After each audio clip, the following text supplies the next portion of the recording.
I'm going to come to that, but let me make a few small installments in terms of framing this debate, and then I'll come to the direct answer to that question. I think this conversation, even though it's about putting IEBC right, at the core of it is the country's continued challenge to have credible elections. And we need to remember that credibility here is both subjective and objective. So, just a minute. Keep it on. Keep it on.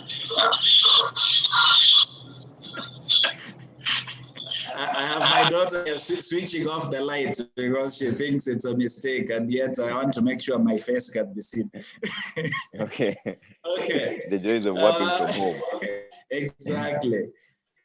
The subjective part is very important, because in politics, sometimes, I mean, people perceive things wrongly, but it's what it is. And yet there's the objective part, which again is equally important, because we have to look at things as they are and call a spade a spade. So we remember both of those things, and I would readily agree with some of the people who've spoken so far, including the Honorable Karwa, who say you earn trust. So we have to think about not only the elections of yesterday, but also the elections of the future, and what are the things that IEBC and other stakeholders can do in order to ensure that we process. Yeah. Okay. A couple of things that we also need to bear in mind.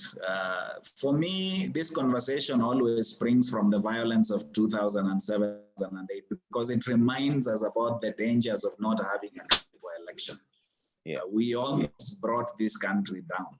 So we need to run things in a way that ensures we don't go back to, and which is why the Kriegler Commission did the work that it did. And I dare say that sometimes listening to debates about these issues, it sounds like some of the things we were told Commission as we around, which sometimes comes to Kenyans having given up hope and talking as if some other foreigners then need to be brought in, because we've almost given up on the ability of Kenyans to run the Commission. And we need to worry about that as well, because this country has got people, both in IEBC now, as well as outside of it, who can actually run a credible election. I'll come to the reason why we still struggle.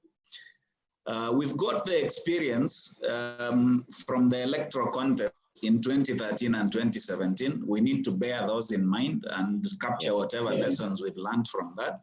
And we've got the 2010 constitution, lots of it actually giving pretty good direction on how to do these things.